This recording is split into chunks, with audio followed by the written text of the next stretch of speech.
The San Antonio Spurs even their second round playoff series with the Houston Rockets in game 2 as the Spurs came away with the 121-96 blowout over the Rockets just after Houston had defeated San Antonio and took home court from them in game 1 by 27 points. Along the way, though, while a win is good for San Antonio, they did lose something very valuable in the game, which was their starting point guard Tony Parker, who suffered a ruptured left tendon quadriceps injury, and now he will be out for the remainder of the playoffs, as the team announced on Thursday. I am Paul Garcia of ProjectSpurs.com. Let's go ahead and break down what happened in Game 2 for the Spurs to even the series, and looking ahead to how the Spurs will have to play now minus Parker in the rest of the series as it shifts to Houston. So let's start off with the key playmakers for San Antonio. Kawhi Leonard, another monster game, 34 points on 16 shots. The guy only missed 3 shots. He shot 13 of 16, 81% from the floor. That's, David Fizdale in the last series against the Grizzlies called him robotic, and that's very, very robotic, is to basically have like a minor malfunction and missing just 3 shots on 16 attempts in 38 minutes. Kawhi didn't get to the free throw line as much, but he, like I said, he shot 81%, so he didn't really have to get there. So he made all 5 of his free throws when he got there. He was leading assist man for his team. He ended up accounting for 21 assists to his teammates. So when he put his points scored with his assist totals together, he ended up scoring 55 total points for the Spurs as far as contributing to them, which was 45% of their scoring in Game 2. He knocked down his threes, 3 of 4 from three-point line. He almost got close to a triple-double with 8 assists and 7 rebounds. And again, he played 38 minutes. So let's see what Kawhi did to the Rockets' defense. One thing you saw was that before even going first on the offensive end, you have to give credit to Kawhi for actually played defense on James Harden. Coach Pop put him on there, so he was playing basically very much a two-way game the entire game. Usually he gets Harden like at the end in crunch time or the best scorer. This time Kawhi, from start to finish, his job was to stay on Harden and then of course go score on the other end for his team and keep the offense going. The Rockets, they had a really good game 1. The Spurs missing a lot of shots. And so Houston's defense did a really good job in game 1. They were a little bit tighter in the rotations and staying on their man. Game 2, they kind of fell to that 18th defense that they pretty much were in the regular season. I mean, Kawhi's the Spurs' best player, and you don't want him to get any open shots, but he actually got a few spot-up open looks against the Rockets early. He saw a lot more Eric Gordon guarding him after the first quarter, even though Trevor Ariza did a really good job in game 1 of denying him the ball. Ariza wasn't really giving the Rockets anything on offense on the other end, so you saw Gordon get a little bit more minutes, and he guarded Kawhi, and Kawhi had his way with getting by Gordon off pick and rolls. And it wasn't a problem for him. If he got in the ball in transition, he quickly pushed the pace. He got any kind of mismatches he wanted, whether it was a guard or a big guy, or he got really good favorable matchups also in the switches.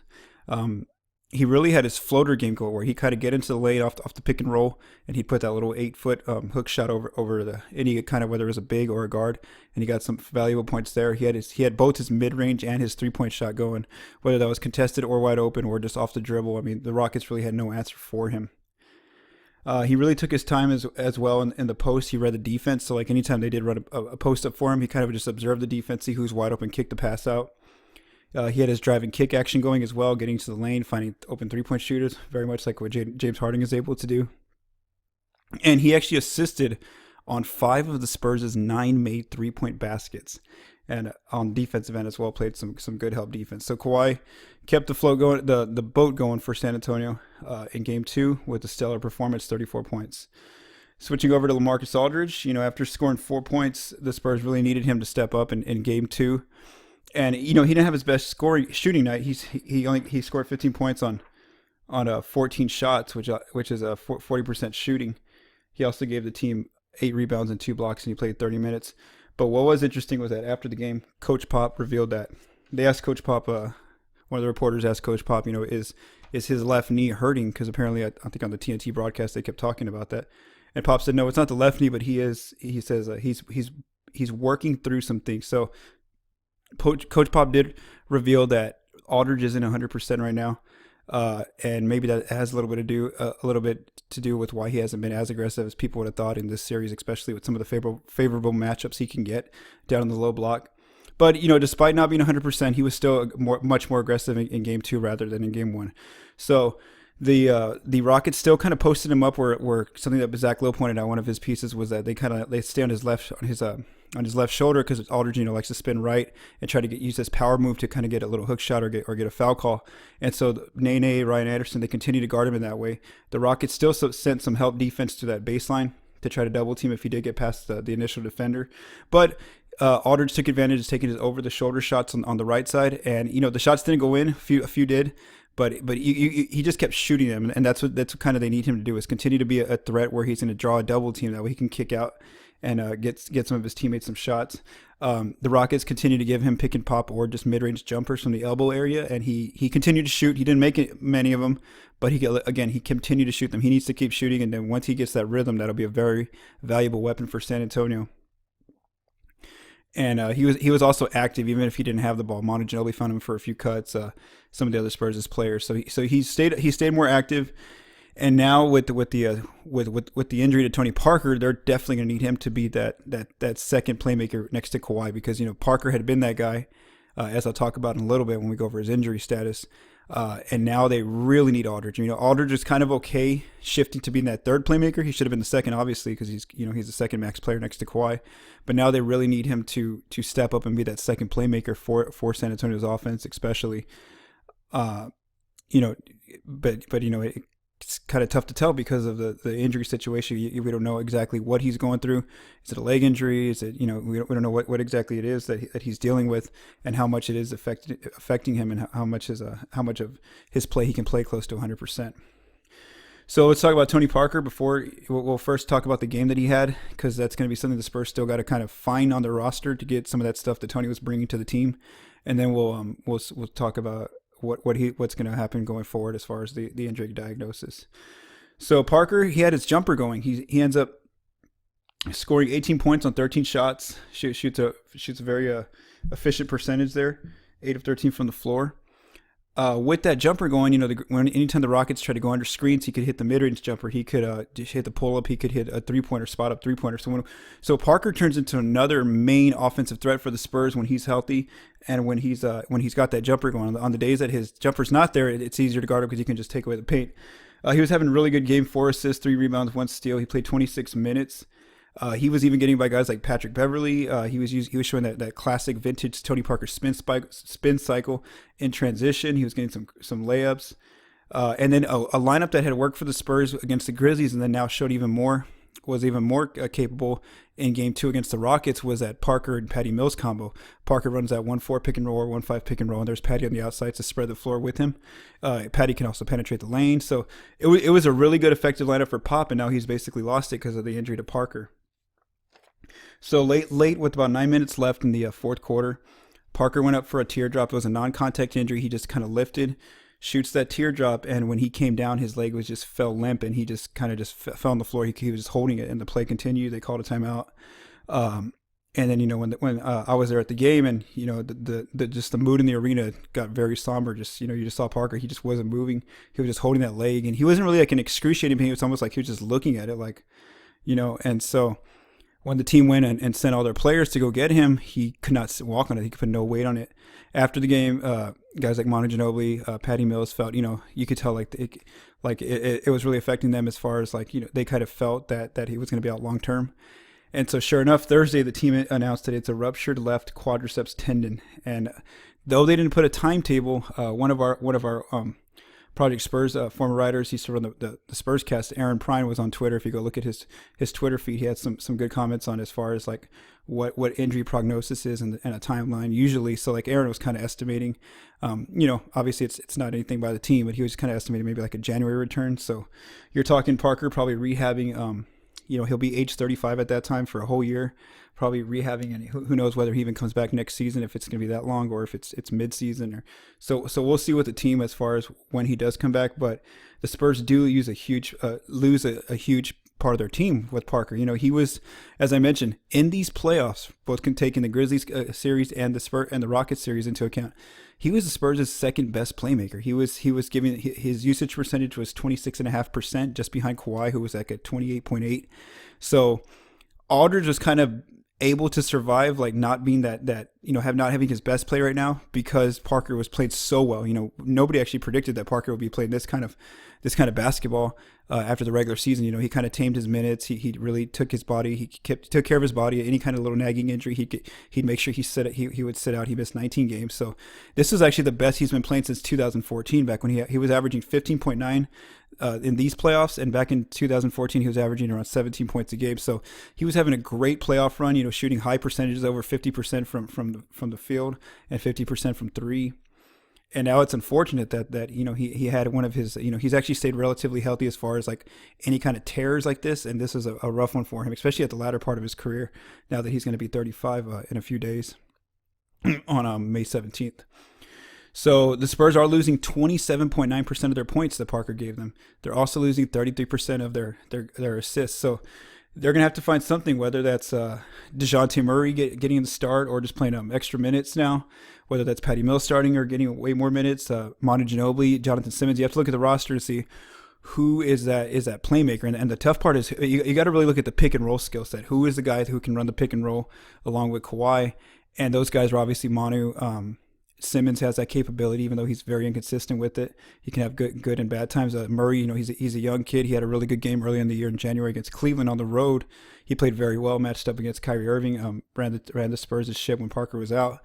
But then he also had some max minutes of 20 plus minutes where he didn't have great games, and so it's expected. He's a rookie. How long does Pop throw? I think Pop will definitely throw him into the fire, let him get some minutes in the playoffs, and it just depends. He has a lot of upside. That upside's really not supposed to come out until in the future, and probably next season or past that in the next 2 to 3 years. But now this is it's an unfortunate circumstance, but the Spurs have the team equipped to kind of deal with it, because like I said, Parker missed 19 games this year. So Murray got reps, Patty Mills got reps. They learned how to play without him, as far as like knowing that he wouldn't be there. But he's such an integral part of their team that they're going to need a lot of guys to step up and kind of fill a little bit of those voids that they lost, as far as like his attacking ability, his playmaking, not being afraid to take a tough shot late in the moments. Also, keeping like guys like Pau Gasol, LaMarcus Aldridge, keeping them like where they're supposed to be, as far as like getting them the ball, calming the offense. That's something that the team has had trouble with in the past when Parker's not on the floor. Guys kind of rush the shots. They need their floor general on the floor, and so this is going to be this is going to be very tough for them actually to try to continue going without him, without Tony. And so we'll see what Pop does as far as the lineup and how those guys like Murray, Simmons, Manu, and Patty Mills can continue going forward. Shifting to the Spurs' offense, they shot 55% from the field, an excellent night. They made 9 of 24 threes. As I mentioned there, Kawhi had helped dish out 5 of those 9 made threes. They shot 16 of 18 from the free throw line, 89%. San Antonio continued to move the ball. They did that at a very well rate. 27 assists on 48 field goals. They assisted on over half of their field goals that were made. So they continue to kind of break that Rockets defense by moving the ball, keeping players' bodies active. And that's what you need to do, especially for a Rockets team that was ranked 18th defensively. They're not going to be stellar every night, and you can kind of break them by moving that ball and getting all over the place. San Antonio took care of the ball. They only finished with 8 turnovers. I think in game 1 they had 15. So in the first half they only had 1. In game 2. And if they did lose the ball, they did a good job at least getting back. So Houston only got 7 points off their turnovers. For the Spurs' bench, they got 36. They basically they were almost even with the Rockets, so they got outscored by 1 point, which isn't bad. They, like I said, they continue to move the ball, and move their bodies as far as trying to break that Rockets defense. They a lot of times you saw guys like Patty Mills, Manu Ginobili, Danny Green. They targeted James Harden on defense. That's one thing is Harden can. You hate to say it because he's such an elite talent. He's probably he's definitely an MVP candidate, but the guy falls asleep. You can just watch him for an entire game and just watch him on defense, and you'll see he might try that first initial rotation, and then that's it. I mean, he'll let a guy like Manu Ginobili, who's 39 years old, can easily just kind of slip backdoor away from him because Harden's just constantly watching the ball. And that's something I think the Spurs need to definitely look toward, is targeting him more so in game 2. Even a guy like Danny Green got going against him.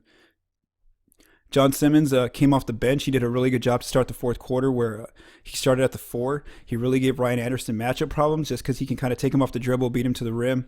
And that was something that I think the Rockets coaching staff didn't expect. It looked like it because their players were kind of shocked by how good Simmons was playing, being aggressive, getting to the line, kicking out to teammates.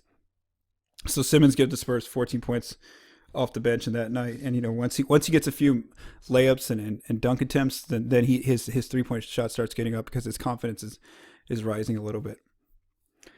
Looking over to the Spurs' 6 minute mark, this is the everybody, not everybody, but when Pop, everybody kind of knew that Pop was going to make a change to the starting lineup because that David Lee starting five didn't work in game one where the Spurs got blasted. They really fell into severe scoring droughts. Now he started Pau Gasol, and your initial reaction is okay. Offensively he spaces the floor, he gives Kawhi, he gives LaMarcus, he gives Tony some room to work more offensively because he can shoot that elbow jumper if they leave him open. He can shoot the 3-pointer. He can crash the offensive glass. Kind of the scoring wise is fine on offense, but it was the defense that everybody's kind of worried about because you see Powell against James Harden in one-on-one pick and roll out from the 3-point line in space, and you automatically think it's 2 points or a 3-pointer for Harden. But Powell has to get some credit. He played very well on both ends, on defense and on offense. As you can see there in the game two scoring drought, the game two scoring increments chart, the Spurs never really had a scoring drought in that entire game. The first 6 minutes of the game, they put up 19 points on the Rockets. They kept those high scoring averages up. They never really faced a huge deficiency as far as going through a 6 minute stretch without scoring more than 10 points, I think. So Powell really gets some credit there. One lineup that was really well, that worked really well for the Spurs was the start of the fourth quarter. The game was still kind of close, and like I said, Pop threw out a lineup with Gasol at the 5, John Simmons at the 4. At the 4, I think Danny Green at the 3, and then Parker and Mills at the 1 and 2, or Manu was on the floor with them. And that lineup, before Kawhi came back in, they were outscoring. They were really just shredding the Rockets' defense, and they ended up in that first 6 minutes outscoring the Rockets 18-5, and that basically put the game away. I mean, that just added to the Spurs' lead, and that's something that the Spurs can kind of go back to and maybe experiment with it still, but it's tough because now Parker's not there, and he was a key part of that rotation because of the way he can just kind of break down the defense with his pick and roll ability. Looking over at the Rockets' defense, they didn't shoot an insane percentage like they did in game one. Some of their shots didn't go in, obviously. Credit has to go to the Spurs' defense, which we'll talk about in a little bit. The Rockets shot 45% from the floor. They only made 11 of 34 threes. That's basically less than half. That's half of what they didn't make that they made in game one. In game one, they made 22. They didn't get 53-point attempts, so the Spurs' defense again got back on defense, trying to run them off the line. Definitely try to communicate in transition to make sure that they weren't allowing a lot of 3-point looks. And so the Rockets shot 32%. When they do that, that's a rough time for them to try to win a ball game. They didn't get to the free throw line a lot, just 11 to 15 from the free throw line. The Spurs won the battle of the boards by 15, 47-32. They grabbed 9 offensive rebounds against Houston. And one guy, again, I want to talk about was Pau Gasol. He ended up finishing with 13 rebounds, and he ended up grabbing 6 offensive boards. So even if, like I said, LaMarcus' shot wasn't going in, he was having a rough night. But even when they'd miss, Pau was there to get some extra buckets. And, he has some size, so he can finish for some putbacks or just kick the ball out and get extra attempts for his team. In transition, that's where you really see the Spurs' defense really had a better job. In game one, I think they gave up 27 points, and in game two, they only allowed the Rockets to get to 13 points. They got back in D to try to run them off that 3-point line and really had bodies back there in the paint to make sure that Houston couldn't really penetrate and tally up those points. James Harden had a rough night, finishes with 13 points on 17 shots and 10 assists. Now, before I start talking about Harden's what the Spurs did to Harden on defense, I do have to comment that at the start of the game he looked like himself, very aggressive, and then he had a quick little hip injury which Mike D'Antoni talked about. Even though D'Antoni said it didn't really affect him the rest of the game, I kind of thought that it did. It looked like Harden wasn't as aggressive, or he looked like he kind of lost a step for the remainder of the game after that initial hip injury. And he's a tough guy, so I think just like him and just like Aldridge, I think Harden's also dealing with some stuff as well in that game. So one definitely adjustment you saw from the Spurs defensively was Kawhi Leonard was the initial defender now on Harden, and they talked about the Spurs players was that the point is you kind of want Kawhi on Harden, and you're going to get that when he's on Ryan Anderson because they're going to eventually switch. But why not just start right from the gate? So that way, if you do have to switch, you have somebody like Danny Green guarding him or Aldridge or somebody, a wing like Simmons or Manu. So they just decided to go straight to the start with Kawhi and Harden. He pretty much guarded him most of the game. The Spurs had more communication in transition, so if Harden got a defensive rebound and he'd take off, whether it was Aldridge or Pau Gasol or Tony Parker, somebody picked him up, and they made sure to communicate and stay at home on his outside options and his shooters.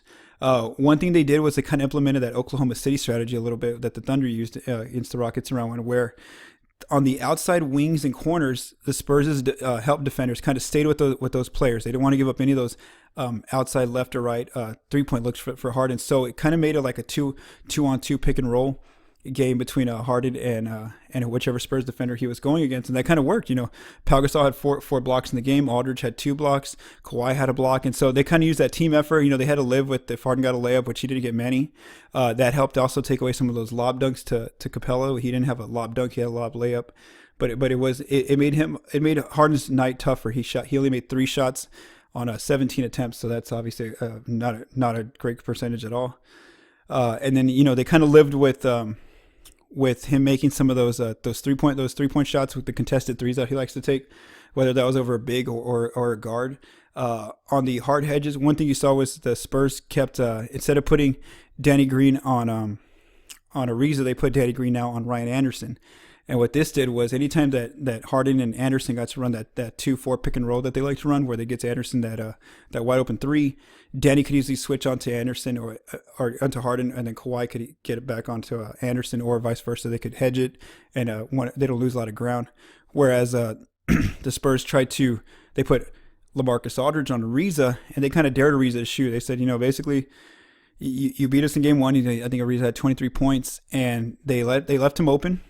This time, if Aldridge tried to hedge hard to help Kawhi get back around on defense, they left Ariza open, and Ariza, he shot 1 of 5 in the game, 0 of 4 from 3, and it was kind of, in a way, it was almost regression to the mean. During the season, he didn't have a great 3-point shooting season. He only shot 34% from 3. That's below league average, and so the Spurs, you have to gamble, you have to give up something on defense, and I think the Spurs were okay with giving up Ariza some of those open pick and pop looks on those Aldridge, Kawhi hard hedges, so that they could kind of try to contain Harden. So Harden had a rough night. Another day of rest should help him get back to 100%.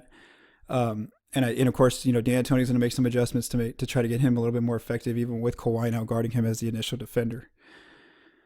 Some other Ryan Anderson finishes with 18 points on 9 shots. He grabs 8 rebounds for the Rockets, so he had a good game as far as like just being a recipient of open passes and continue to create for himself. Create shots, and he was, even if they were contested, they were going in for Anderson. Eric Gordon comes off the bench with 15 points on 12 rebounds. Some of the Rockets' playmakers, though, who didn't really have a great game, that they really rely on when Harden's especially having a rough night, was a guy like Patrick Beverley. Takes 13 shots and he finishes at 12 points. Also collects 3 assists. Lou Williams, he's a guy who can easily come off the bench and give them 15 to 20 points, and he only scored 4 points on 7 shots, so he had a rough night. So even though their bench did outscore San Antonio's by 1 point, it wasn't enough because Harden really needed more support as far as from his teammates now that the Spurs' defense was doing a great job of trying to making it a tough night for him. Some adjustments to look forward to in the next game, which is Game 3, which will be on Friday in Houston now at 8:30 on ESPN. The series does shift to Houston. Some things to watch for is I think one thing to see was that Pop rested Kawhi a little bit earlier, so he didn't wait. Usually Pop lets Kawhi in the playoffs play the whole first quarter, then he lets him rest a few minutes to start the second, and that's usually where San Antonio kind of loses their lead, or if they're down already, you see that lead blow up from the opposing team. This time Pop kind of pulled him earlier on the 8-minute mark. Not 8-minute mark, around 4-minute, 3-minute mark. Let him get a few minutes of rest, and then brought him back in to start the second quarter. So that might be something to watch. As I said, that small ball unit with Jonathan Simmons at 4 was really effective to start the fourth quarter. And again, I think Powell definitely starts again because he helps ease some of those scoring droughts.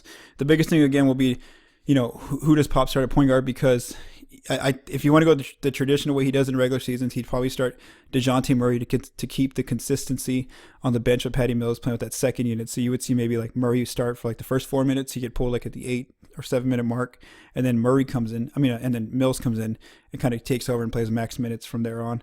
And then same thing for the third quarter. Or since it is a playoff game now, maybe he just starts Mills right from the get-go and kind of gives Murray those backup minutes for when Mills needs a rest, but kind of like on a leash, where if Murray starts messing it up for the team, starts turning the ball over and missing rotations on defense, I think you'll see Pop pull him quickly and call for Patty, or go with a non point guard lineup like with Manu, or at the 1, or John Simmons at the 1. I think both of those guys are capable of running the offense as well for limited periods. So it'll be interesting to see. I think the guy who has a lot to gain here is Murray, where if he can really have effective minutes as far as, like I said, just running the team, making sure, if he's got a fast break, taking it. He's really skilled, athletic guy who can kind of get to the rim at will whenever he sees the opportunity. And then it's not turning it over, making bad passes or missing defensive rotations. I think that there's a lot of upside for him in this series now that he's going to be playing probably. And if not, it gets really tough because they're really going to rely on Manu, Simmons, and Mills to try to help Kawhi with that playmaking ability. Or if really what it comes down to is can Aldridge get going? Now that Patty's probably going to play in a lot more minutes, there's going to be more spacing because as good as Parker is, the Rockets still, a lot of his open three-point looks were open because the Rockets didn't really respect his three-point shot. They would double team a lot on LaMarcus and Kawhi. So now with Mills out there, if the Rockets try to double team, that's going to be an even more lethal three-point shooter to help space out the floor. So we will see what Pop does as far as tinkering with the lineup now that Parker's out, and that's some adjustments to watch, as well as what D'Antoni does to get Harden a little bit more effective looks now that Kawhi's guarding him. For Project Spurs, I am Paul Garcia.